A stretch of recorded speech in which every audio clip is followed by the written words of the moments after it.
नमस्कार मित्रांनो, आज आपण आलेलो आहे निमगाव एरियामध्येचे देशमुख चारी हॉटेल ग्रीन व्हीनच्या समोरील कंपाऊंडच्या बाजूला एका बाजूला जे झाड आहे आंब्याचं, तर आंब्याच्या झाडावर एक साप येऊन बसलेला आहे. इथं तुम्ही बघू शकतात, या फांटीवर बसलेला आहे. तिथं झुडप्यामध्ये आहे. तर साप भक्ष्याच्या शोधामध्ये आलेला असावा. तिथं तुम्ही बघू शकतात, इथं धामण जातीला साप आहे. तर इथं हॉटेलचे कर्मचारी आहे, त्यांनी बघितला. इथं बाजूला तुम्ही बघू शकतात. तर बघू शकतात तिथं ती वरती चाललेली आहे कंपाऊंडच्या. तेव्हा आंब्याच्या झाडावर बसलेली. तेव्हा त्या आंब्याच्या झाडावर इथं तुम्ही बघू शकता कशा प्रकारे तो झाडावर जाऊन बसलेला आहे. तर झाडावर जायचं पक्षीच्या शोधामध्ये, भक्ष्याच्या शोधामध्ये धामण जातीले साप जात राहतात. बघू शकतात. आता थोडी मेहनतच घ्यावं लागणार आपल्याला साप पकडण्यासाठी. तर तिथं ते कर्मचारी, ते कामगार वर्ग, त्यांनी बघितलेला आहे साप. या मुलांनी फोन केला. तुझं नाव का भैया? प्रतीक सुभाष देशमुख. मित्रांनो बघू आता त्याला कशा प्रकारे आपण रेस्क्यू करू. हां, थोडी मेहनतीचाच भाग आहे. आता तिथं नारळ झाडं आलेलं आहे. मित्रांनो सापाचं पोट आणि ते बघू शकता. तिथं ते सगळं अडचणीमध्ये झाडं.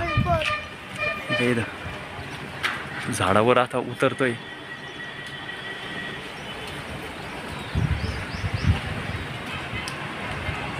इकडे फांटीवर आलेला आहे. बघू शकता त्या फॅन्टीवर. इथंच सुप्रतिरीतीने रेस्क्यू करू.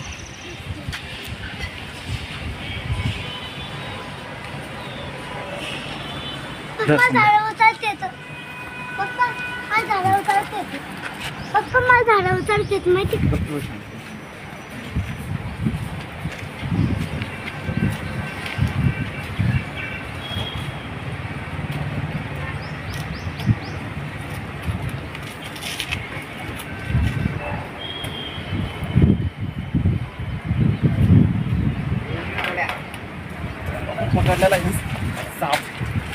बघू शकतो पकडलेला आहे झाडावर होता. व्यवस्थित त्याने त्याला आपण पकडलेलं आहे. पिशवी आणले थांबू.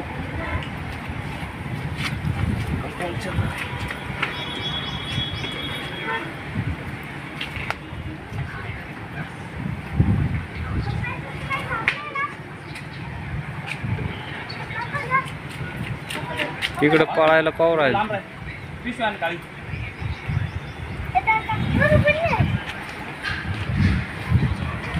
पकड़ा ना उसको।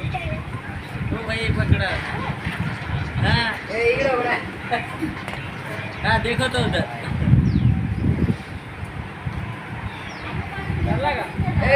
देखो तो वो क्या भैया इधर खाली खुर्च्या ना, खुर्च्या ना, खुर्च्यांवर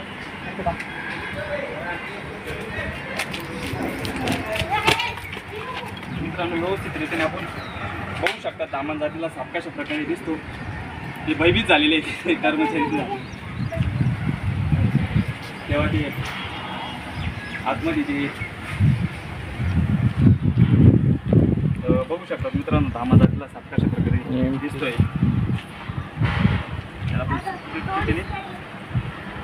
बर्नीमध्ये रेस्क्यू करू. शंभू होता सोबत आणली. तिने पाहिला पण त्यांची पण भयभीत दूर झालेली. त्याला बाहेर या, घाबरू नका. आता उन्हाळ्याचे दिवस चालू आहेत. भागच्या शोधामध्ये साप झाडावरती गेला असेल.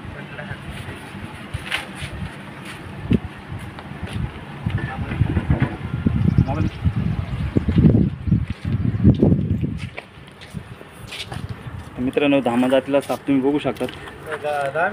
हा धामण आहे. कशा कलर मध्ये, कसा रंग वगैरे.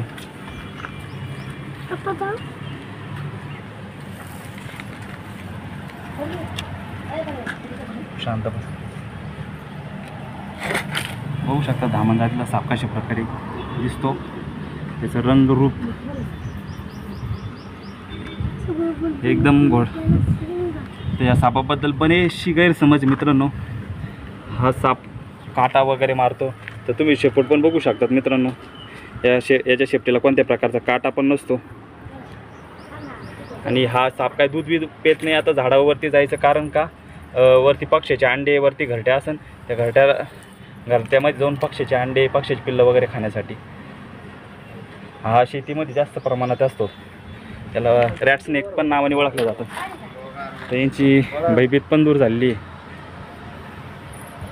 ते सर्वजण मोबाईल पण शूट करते त्यांच्या मोबाईलमध्ये. तर सोबत शंभू आहे आज माझ्या. तर व्यवस्थित त्याने त्याला आपण बरणीमध्ये लॉक करू. पिशवी नाही वाटतं डिकीमध्ये. आपल्या डिकीत राहत. आपण बाहेर लग्नाच्या कार्यक्रमानिमित्त चाललो होतो बाहेर. तर भाऊंनी फोन केला होता. तर त्यांची भयभीत आता दूर झालेली आहे.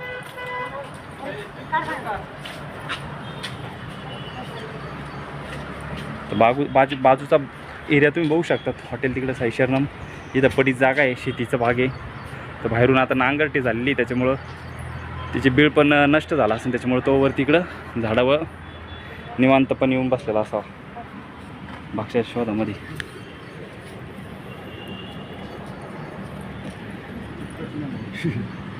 बघू शकतात दामण जातीतला साप कशा प्रकारे दिसतो एकदम.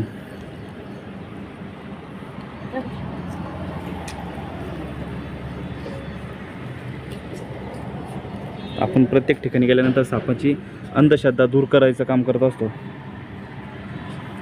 ते आपल्या परिसरात जे साप आढळतात त्या सापाबद्दल योग्य ती माहिती देत असतो आणि लोकांची भयभीत दूर करतो आणि सापाला पर्यावरणामध्ये सोडून देत असतो. जर का आपल्या परिसरात असे काही साप आढळते, जवळील सर्पमित्राला तसं वन विभागाला कळत. साप वाचवा, निसर्ग वाचवा आणि सर्पदंश टाळा.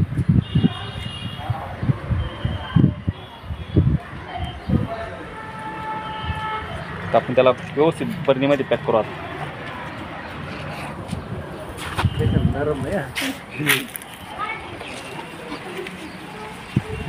कशा प्रकारे तिने आडा पण घातला. त्याला लोकांना वाटतं काहीतरी आडा घालून काहीतरी करणार, पण काही तसं काही नसतं.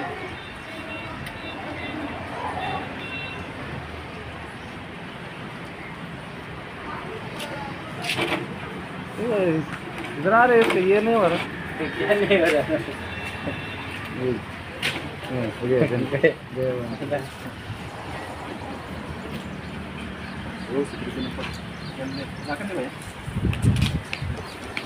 काही वेळामध्ये वेळा अशा पर्यावरणामध्ये आपण त्या सापाला सोडून देऊ. ठीक आहे, धन्यवाद. व्हिडिओ जर तुम्हाला आवडली लाईक, शेअर, सबस्क्राईब जरूर करा. राहायला कुठे आहे तुम्ही? इथे निमगावला.